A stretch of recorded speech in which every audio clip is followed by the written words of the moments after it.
Here I am with a mama rose who is so beautiful, and she creates this incredible morphic field in this garden with let me take my sunglasses off, with all the other roses, sending messages out that they are safe and that they can blossom and they can bloom. And that's what a morphic field does. Morphic fields are like the human aura that come from plants. And when there's a morphic field, I'm gonna sit here. When there's a morphic field in a garden, there's a community. And you can see she's right up there. It's autumn now, so a lot of the roses are kind of taking a nap for a season. They're going into their little hibernation. But we have morphic fields. And that's why when we're with certain people, we feel uplifted and we feel more energized. And it's also why with some people, we feel a little bit more contracted and a little bit more tense, and our body doesn't feel as safe. A lot of that has to do with the vagus nerve as well, which connects to the heart. And the rose is like the heart of all. And that's what I want to talk about today, living from the heart. Living from the heart is the only way right now.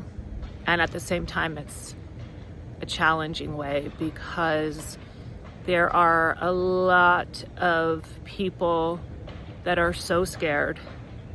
And because of that, they are either numbing, or they're reacting, or they're shutting down, or they're lashing out, or they are becoming what we are hearing about as a big buzzword, narcissistic, the narcissism, which narcissistic personality disorder is like borderline personality disorder. It's a very real thing.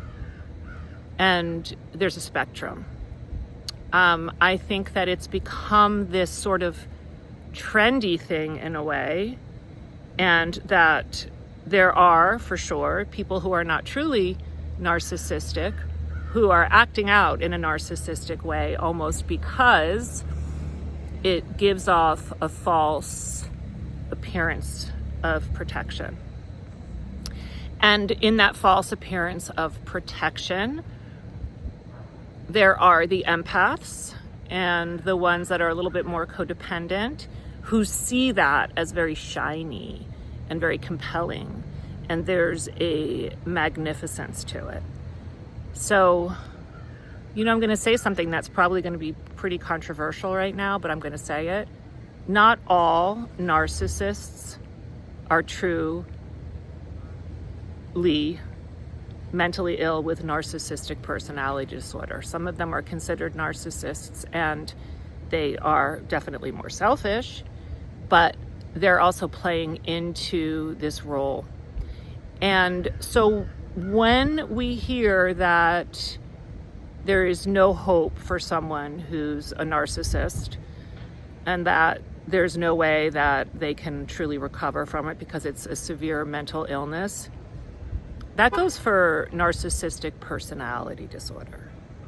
And it's important to separate narcissistic personality disorder, which is a severe mental illness, from the narcissist or narcissistic traits that come from severe trauma.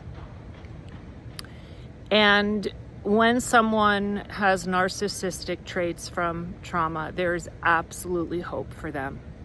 There's absolutely hope for their recovery. I've seen it time and time again. In fact, I've seen it so much that I've also been warned that I have to stop being a rescuer because I see the hope, I see the potential, and I definitely am one of those people that wants to fix, wants to help but that's not so much in a way of service. That's more in a way of my own shadow coming out, my own codependence. Like, can I actually help this person to be all that this person can be? That's what codependency is. And there's no question that a codependent or someone on that spectrum is often drawn to a narcissistic type of personality or a more self-absorbed personality. And for me, one of the things, see the butterfly? Look, see the butterfly? One of the things that I am drawn to in that personality is like, I want some of that. Oops. There we go. I'm going to post this just as it is. I want some of that. I want to learn how to be a little bit more selfish. I want to learn how to be a little bit more self-absorbed. I'm going to tell you something that is a true. You can see all these things on Instagram or anything, and you just, everything is now on chat. GBT, is that what it's called? I don't even know. But everything is now AI. So things that are said over and over again that get a lot of clicks, there's the butterfly, they end up becoming what everyone reads. So you can find out all about the certain traits of a true narcissist. But one thing that I know from my own experience and my own studies, and again, my own experience, is that what a true narcissist can do, that is not something that is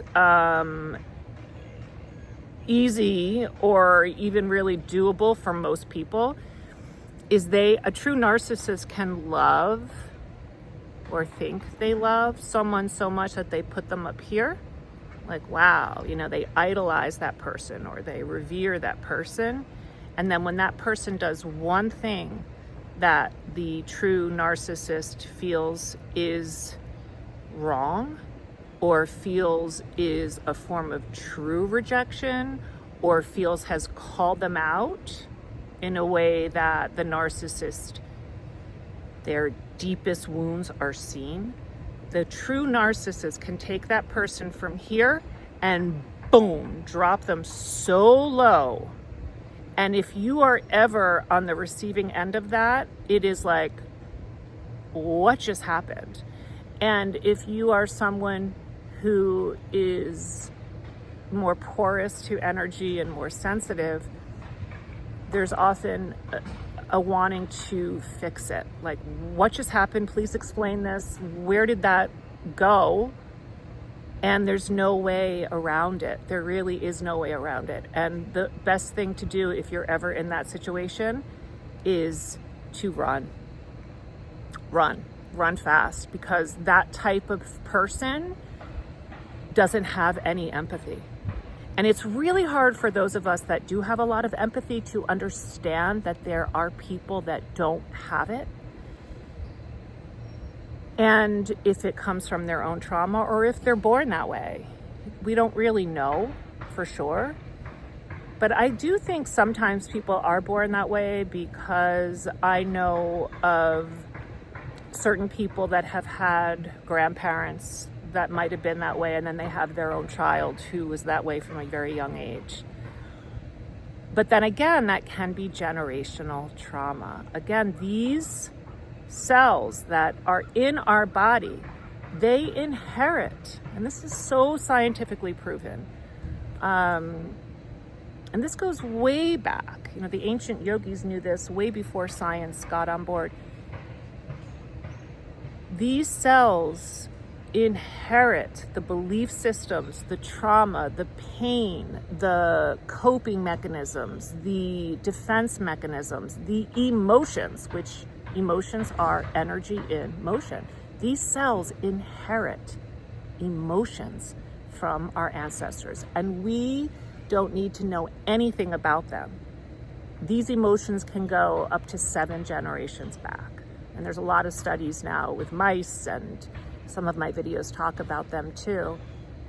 But our job right now is not only knowing this, our job is to somatically heal it Because once we do the work to heal it in our body, we don't even need to know so much about it, because the freedom, the aliveness, the experience of bliss and our connection to the higher realms becomes so much more efficient, so much more real, and whew, wow, that's a gift. So sending you all a lot of love, and tread the earth lightly, be with the flowers. Oh, but going back to the morphic fields of these flowers, we are interconnected beings, and we do need one another. And the redwood trees have such an incredible morphic field that their roots interlock. I wrote a whole blog on this. I think it's on Substack right now. But these roots are so interconnected that they interconnect through the morphic field, and then these trees grow up towards the heavens. And without that morphic field and that wisdom that they share and that interconnectedness, they're not given what they need in order to grow. And that's for us too. We are wired for connection. We are wired for more. And as this baby little rose, the other day, she was tight in the bud. The baby rose knows it's much more painful to stay tight in the bud than it is to blossom. And that's us too. When we isolate, we're tight in the bud. We need one another in order to truly blossom. And then when we blossom to the point of the magnificent mama rose like this one here, which is so beautiful, we have to have a few thorns. Every rose has a thorn. Every person has a shadow. They need the ego. We all need an ego to live on this earth. It's our protection. And truly enlightened beings, every single person who walks this earth needs to be protected. Truly enlightened beings like Jesus and Buddha, yeah, they're in higher realms. And they can move through people. Mother Mary, Mary Magdalene, oh, how beautiful they are. That energy is very accessible, and that divine feminine energy is moving through so many right now. And you might even be channeling Mother Mary or Mary Magdalene. And that's a beautiful thing. But then when you go out into the world and you leave your isolated place, you have to protect yourself. So it's okay to have a thorn, especially nowadays. Especially when you are living in a world where people are learning how to be a little bit more narcissistic. That lashing out, we see it all over social media. We see it almost as if it's trendy and cool. It's extreme and it's dangerous. So be your rose, have your thorn, talk about your thorn, because we're only as sick as our secrets, right? And when we talk about our thorny parts and we express them in community, we laugh. Those of us that are willing to do this work and looking at these parts. People who are truly selfish and narcissistic that are into the other stuff, they're not watching this video. They're like, who is this crazy lady? What the heck is she talking about? They're onto other things. But if you're watching it, it's okay to be a flower, and it's okay to have your thorns. All right, blessings to you all, and make it a beautiful, beautiful day, and spend some time in the garden.